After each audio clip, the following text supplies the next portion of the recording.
foi dito, já tem a mensagem no seu coração. Mas vamos lá. Quero pedir a vocês que abrem Isaías capítulo 9. Isaías 9. E depois passem lá para Lucas capítulo 2, de 1 a 7.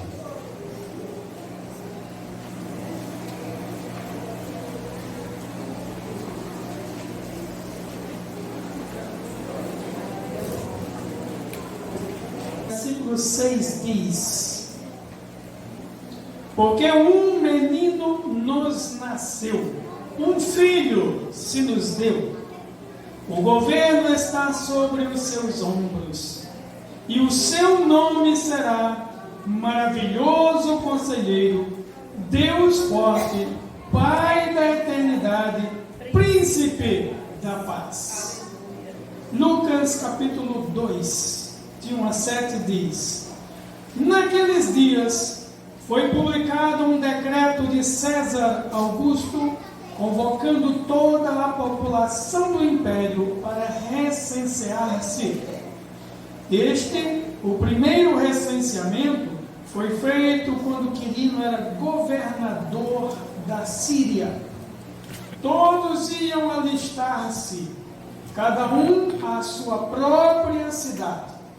José também saiu da Galileia, da cidade de Nazaré, e foi para a Judéia, até a cidade de Davi, chamada Belém, por ser ele da casa e família de Davi, a fim de alistar-se com Maria, sua esposa, que estava grávida.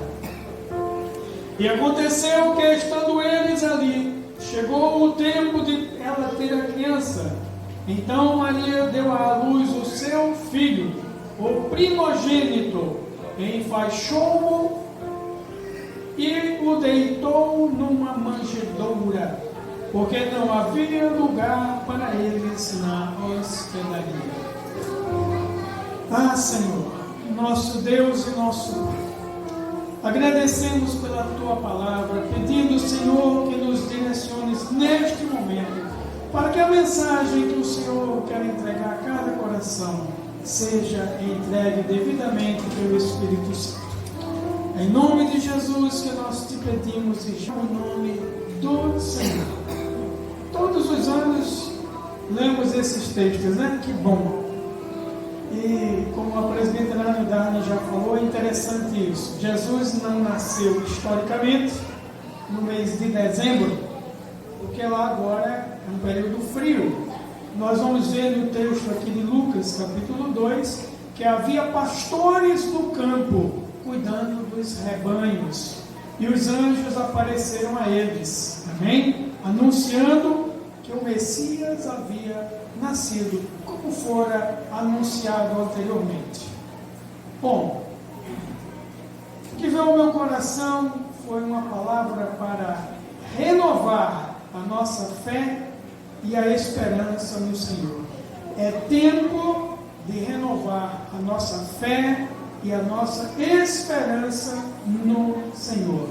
O Natal, ele é o nascimento do nosso Salvador, do único que pode nos libertar deste mundo, né, nos tirar deste mundo e nos dar a vida eterna, ou que está preparando a morada no céu, num determinado lugar, que ele chama de a casa de meu Pai.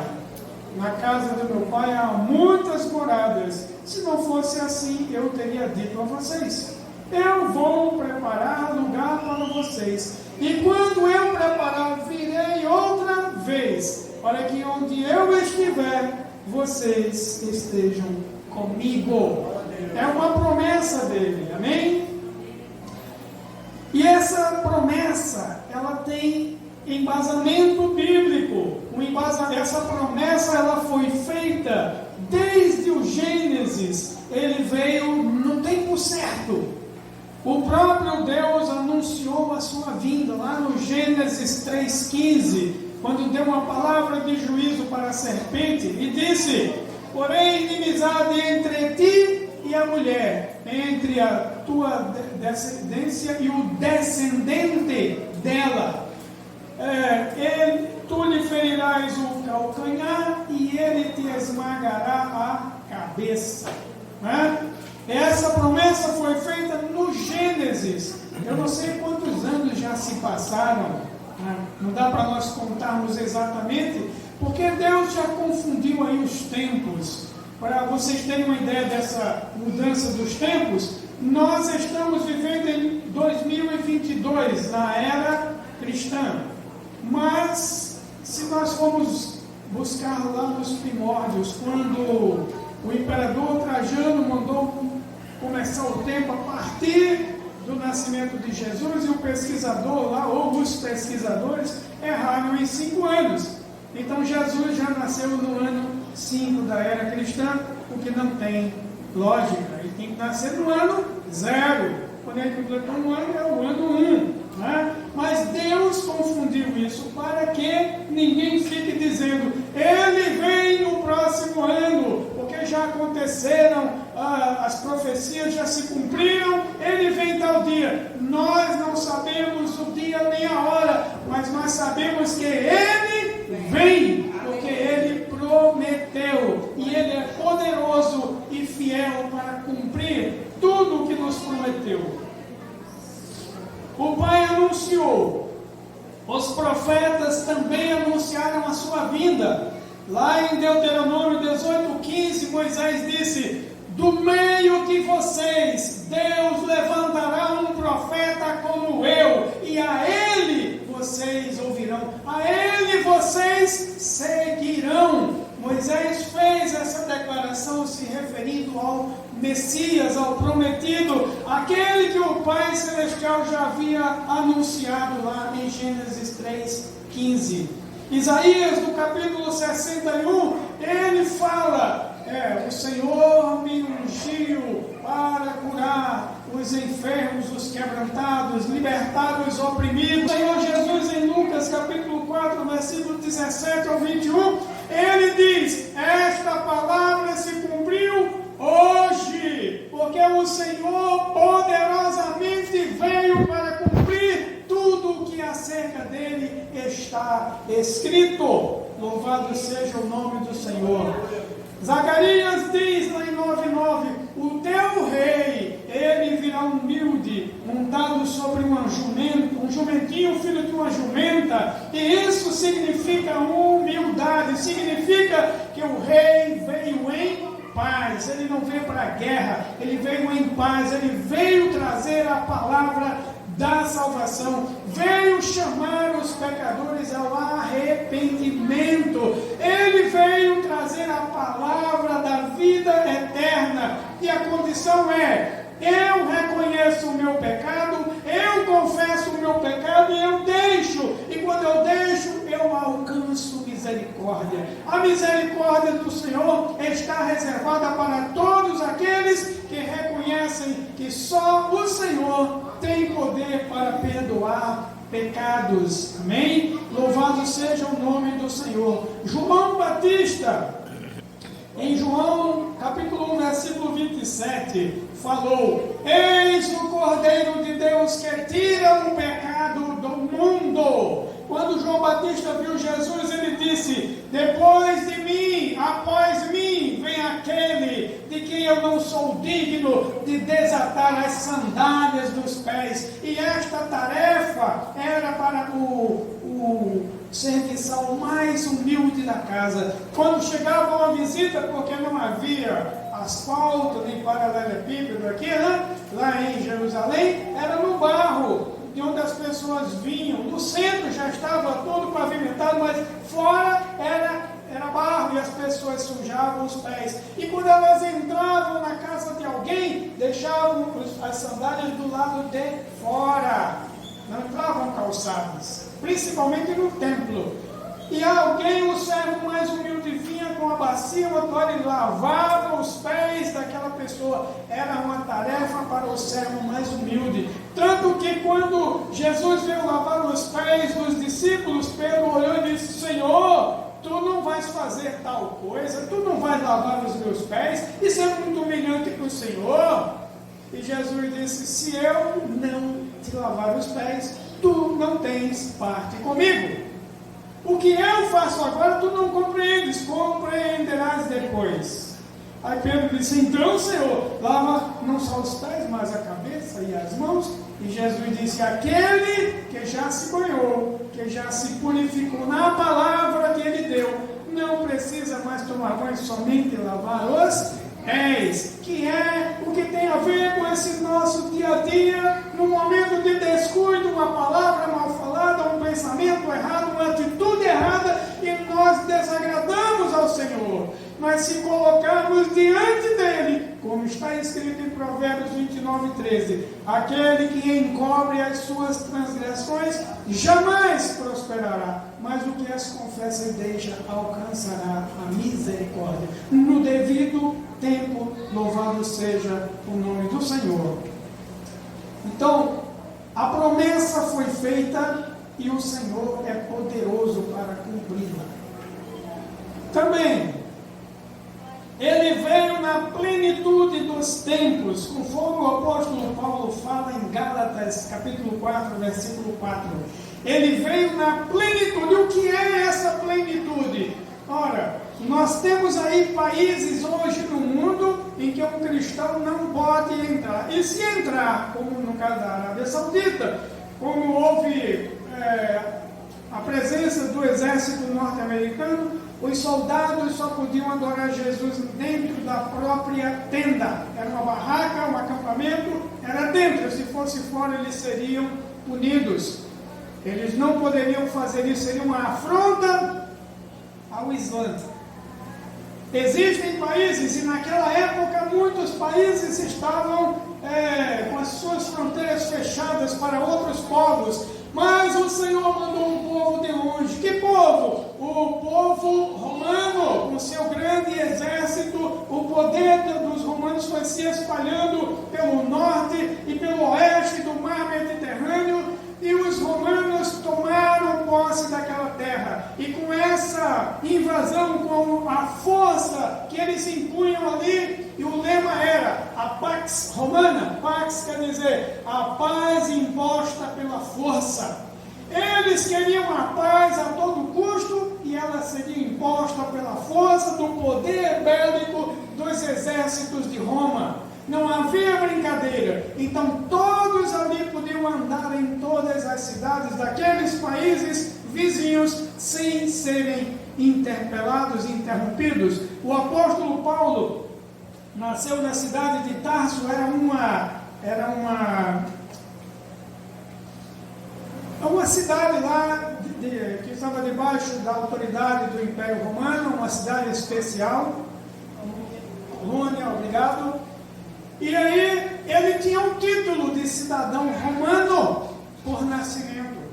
Tanto que quando ele chegou em Lídia, quando ele foi repreender aquela mocinha que tinha um espírito adivinho, né? Isso lá na região de Éfeso. Então o que aconteceu?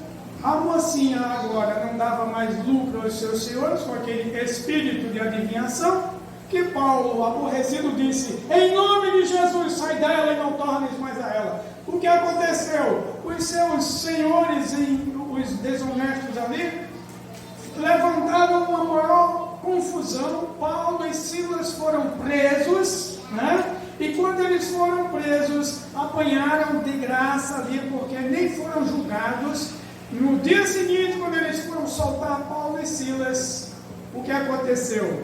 Ele disse: vocês nos castigaram sem que houvesse nenhum julgamento. Pergunta lá para o seu chefe se é lícito açoitar um cidadão romano sem que ele seja ouvido.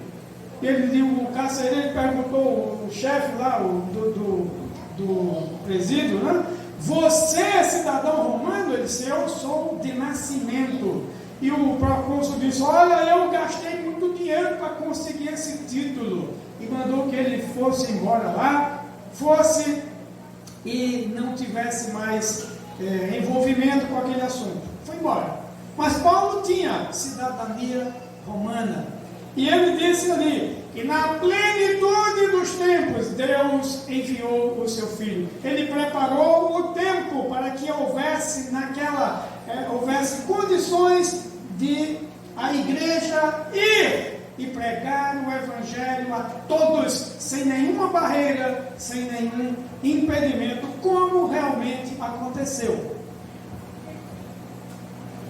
Jesus, para cumprir esse propósito de Deus, ele assumiu a forma humana. Ele se esvaziou da sua glória. Ele se tornou como um de nós. E nós somos feitos menores do que os anjos. Então o Senhor, para sair da sua glória e se tornar um ser humano como nós, ele fez aqui um grande sacrifício. Ser como nós, viveu como nós, ele não pecou, por isso ele tem poder para cumprir o que ele prometeu, porque não cometeu nenhum pecado. E como é fácil pecar? A palavra de Deus está em Gênesis capítulo 4, quando Deus fala para Caim, ele disse: o pecado jaz à tua porta, mas cabe a ti dominá-lo. O apóstolo Paulo, ele é mais cuidadoso, ele diz: fujam da aparência do mal. Fujam! Isso é possível? Lá quando o diabo apareceu na presença de Deus, ele disse: tu viste lá o meu servo Jó, como ele é um homem reto, sincero, temente a Deus, e se desvia do mal. É possível se desviar do mal, é possível fugir da aparência do mal, é possível. E o Espírito Santo que habita em nós que confessamos Jesus como nosso Senhor e Salvador, esse Espírito nos guia, nos orienta, nos alerta. Ele brada quando estamos prestes a cometer um erro ao nosso coração, para não cairmos na tentação. Por isso que o Senhor Jesus diz: vigiai e orai, porque o Espírito na verdade está pronto, mas a carne é fraca. Vigiai e orai para que não entreis em tentação. Amém? O próprio Deus Pai enviou Jesus a este mundo. Ele o enviou porque nos amou de uma maneira tal, de uma maneira que vai além do nosso entendimento. Ainda não consegui compreender a largueza, a profundidade, sabe, a altura desse amor. Como Paulo fala na carta aos Romanos, ele se dedica a um momento ali de explicação, mas ainda assim nós não conseguimos compreender quão grande é esse amor que leva um Deus todo-poderoso, que poderia só com um sopro da sua boca acabar com todos os pecadores. Todos, imagina o que acontece hoje, o mal que predomina neste mundo, que é um dos sinais que antecedem a vinda do Senhor Jesus, porque ele disse: nos últimos dias, por se multiplicar a iniquidade, o amor de muitos esfriará. E isso está acontecendo, tanto que a própria igreja está se degladiando. Como Paulo já tinha falado da igreja de Coríntios, aos Gálatas, ele diz: cuidado para que vocês não se devorem. E existem tantas pessoas aí se degladiando nos bastidores. Mas a palavra que Deus nos manda é que nós precisamos correr para os pés dele, para buscarmos a unidade da igreja, porque a palavra de ordem é: unidos somos mais fortes. A igreja unida não será vencida. A igreja precisa estar unida aos pés do Senhor Jesus. Para que isso fosse possível, ele se fez carne, conforme João 1,14. Jesus cumpriu a sua missão. Ele cumpriu da maneira mais sublime. Ele honrou o Pai, fazendo-lhe a vontade. Quando ele diz lá em Lucas 22:42, Pai, se possível, passa de mim este cálice sem que eu o beba. Contudo, não seja feita a minha, mas a tua vontade. Ele fez a vontade do Pai, ele veio para isso. Mas como homem, na carne, ele sentiu o peso que seria esse castigo, de receber sobre si os pecados de toda a humanidade. O Senhor sentiu isso, não o pecado simplesmente, mas porque o pecado o afastaria do Pai, mesmo que momentaneamente afastaria. Tanto que ele clama lá na cruz, uma das 7 declarações do Senhor: oh meu Deus, por que me desamparaste?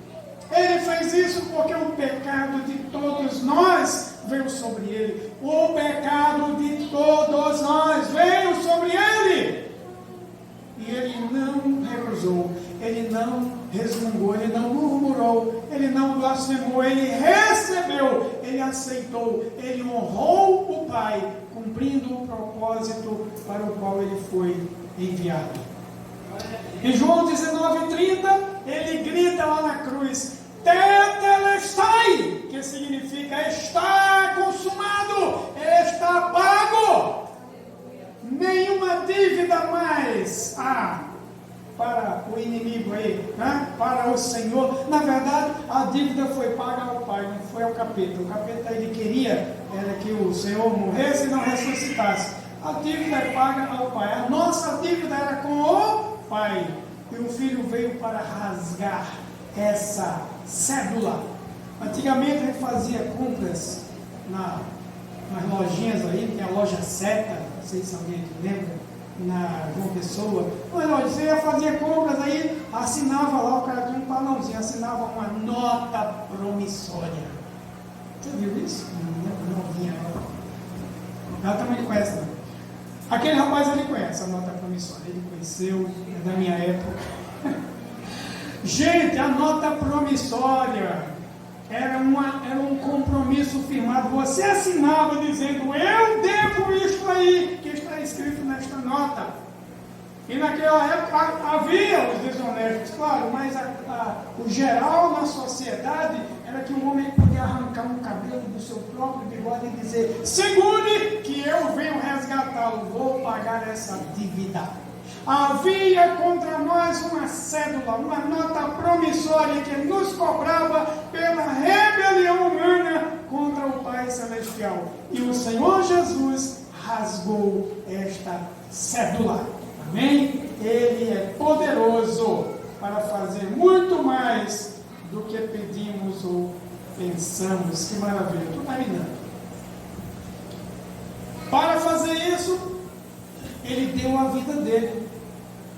A palavra de Deus, e cantamos aqui, que coisa interessante, né? Alvo mais do que a neve. Se neste sangue eu for lavado, serei mais alvo que a neve. Alguém aí, virado pelo avesso, não sei o que aconteceu, quanto foi que pagaram para ele, mas um cantor evangélico dizendo que o hino alvo mais do que a neve é um hino racista.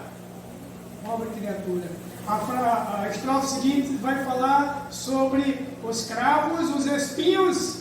E aí eu ia perguntar: os cravos não eram cravos? Os espinhos não eram espinhos? Que pena.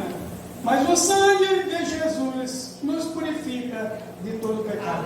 Ele ressuscitou para cumprir o que ele prometeu. Foi visto pelos seus discípulos, conforme Lucas, capítulo 24, versículos de 1 a 5, ele diz... Ele apareceu lá, censurou a incredulidade de alguns, e aí ele falou o que havia acontecido. Ele ressuscitou como havia sido escrito, como havia falado, ele mesmo havia falado diversas vezes, e censurou a incredulidade de alguns. Lá em Lucas, nós vamos ver, se não me engano foi Mateus, é que o reloginho começa a correr, a gente confunde ali.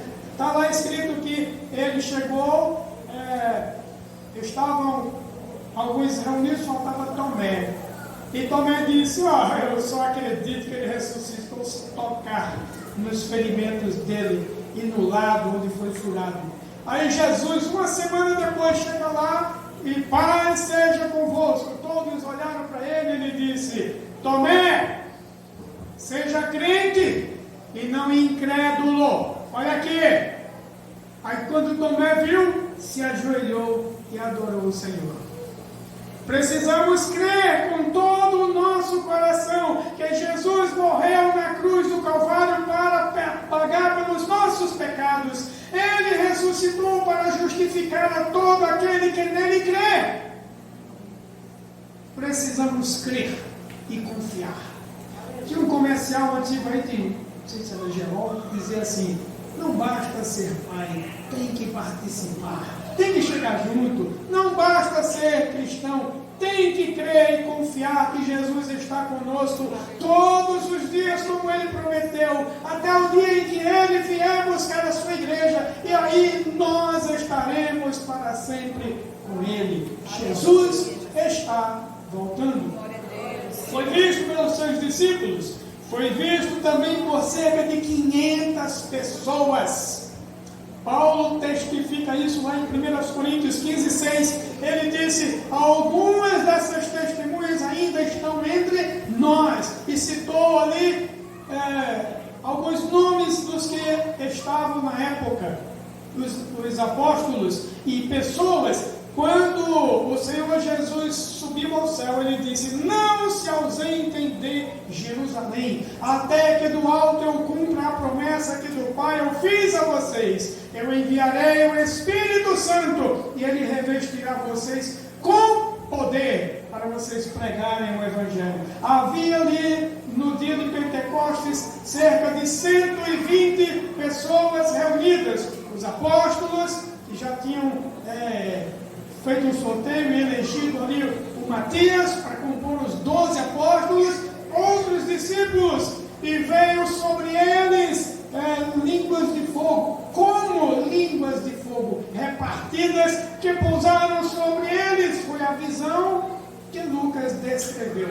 E eles foram cheios do Espírito Santo e pregaram o Evangelho, tanto na Judéia como em Samaria, Jerusalém, Judéia, Samaria e até os confins da terra, que naquela época se limitava ali à Europa, porque essa parte aqui ainda não era conhecida deles. Amém?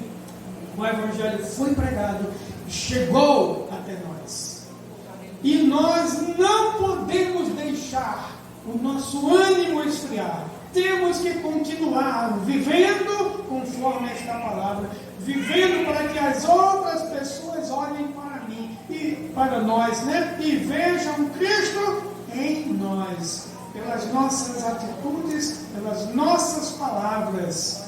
Tudo que nós fizermos, seja em atos ou palavras, façamos para a honra e para a glória do Senhor. Façamos tudo em nome de Jesus. Glória a Deus. Jesus disse que voltará para buscar a sua igreja. Ele deu sinais que antecederiam a sua vinda.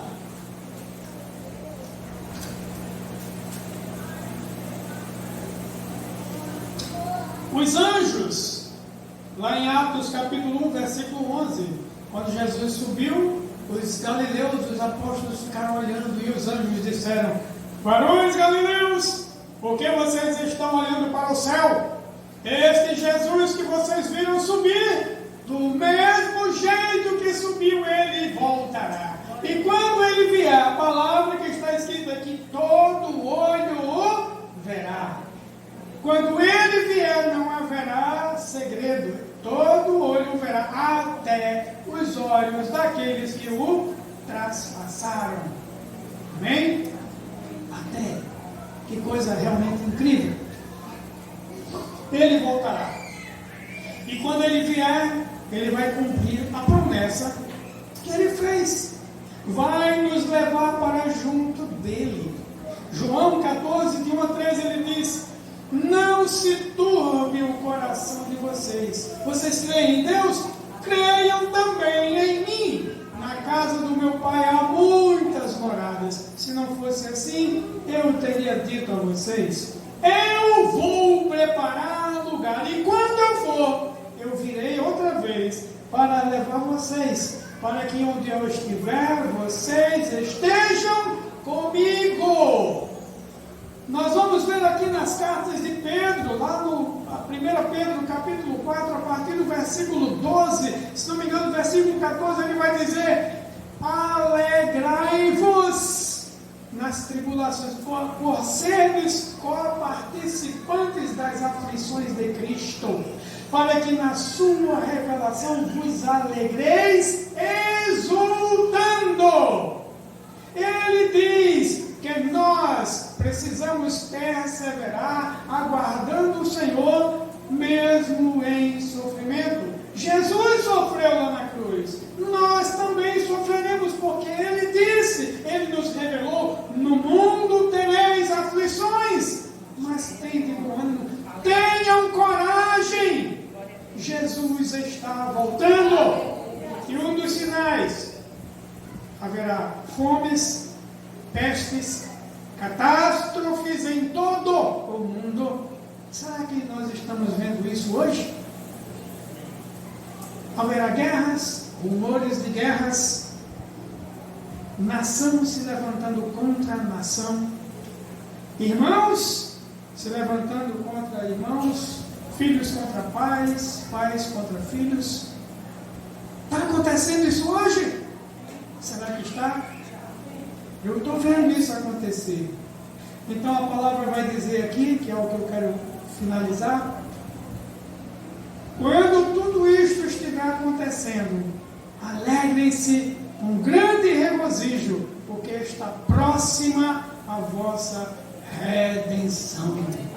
Amém? Está próxima a nossa redenção, porque o Senhor está vindo buscar a sua igreja. E aconteça o que acontecer neste mundo, Jesus está cuidando de nós. Ele está no controle das nossas vidas. Veio o terror, veio o pavor, corram para os pés do Senhor. Amém? Então, concluindo, a sua vinda é certa. Em Apocalipse 22:12 ele diz: eis que certamente venho. Acabou-se. Ele disse e está vindo. Então o Natal, ele vem abrir o nosso entendimento. Natal é a renovação da nossa fé e esperança no Senhor. Jesus nasceu, todo ano dizemos isso. Mesmo que a data não seja a data histórica, mas é uma data. E aproveitamos este momento para proclamar que o Salvador de toda a humanidade nasceu. Nasceu. Louvado seja o nome do Senhor. Amém. Louvado seja o nome do Senhor. Louvado seja o nome do Senhor.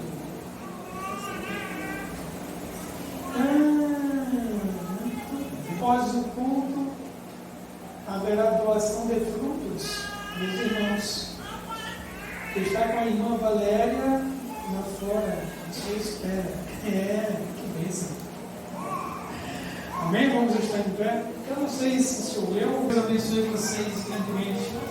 Fiquei muito feliz em ver o nosso igreja. Oh, glória! O que é hoje? Estou feliz, varão. Muito feliz, viu? Pela presença de vocês. Vocês são pessoas que moram no meu coração. Amém. Glória a Deus. Louvado seja o nome do Senhor. Acredito que de todos aqui. Amém. Amém, Maria? Glória. Amém. Vamos estar em pé, vamos agradecer a Deus, porque Ele é bom e as suas misericórdias não têm fim. Louvado seja o nome do Senhor. Eu quero pedir a minha pastora, presbítera Francisco, para fazer essa oração do despedida. Senhor Deus e Pai, em nome de Jesus, teu Filho, eu quero te agradecer por esse culto maravilhoso, pela palavra que foi pregada, Senhor, pelos teus servos, pelas tuas servas, que adentraram por estas portas, Senhor, pelo meu marido que aqui está, pela minha filha. Muito obrigada porque o Senhor nos trouxe depois desta noite, porque o teu Espírito Santo nos conduziu até aqui. Quero te agradecer, Senhor Jesus, por tudo que aconteceu neste dia, porque o Senhor esteve presente em cada momento da minha vida. Muito obrigada pelos teus servos que estão endoecendo, pelo pastor Jéssica, Senhor, meu Deus, no ano de Natal que estamos reunidos na tua manhã contigo. Nos livra, Senhor, das enfermidades noturnas, meu Senhor. E esta semana, meu Pai, Senhor, esteja presente conosco em todos os momentos, meu Deus. Não nos desampara, Senhor, e não nos abandona, Pai. Porque a tua palavra diz que o Senhor não nos abandonará. Deus maravilhoso, muito obrigada por tudo. Eu te agradeço, Pai, em nome do amado Filho Jesus Cristo. Amém. É isso, uma bênção. Que o amor de Deus, nosso Pai, a graça do Senhor Jesus, a comunhão e a consolação do Espírito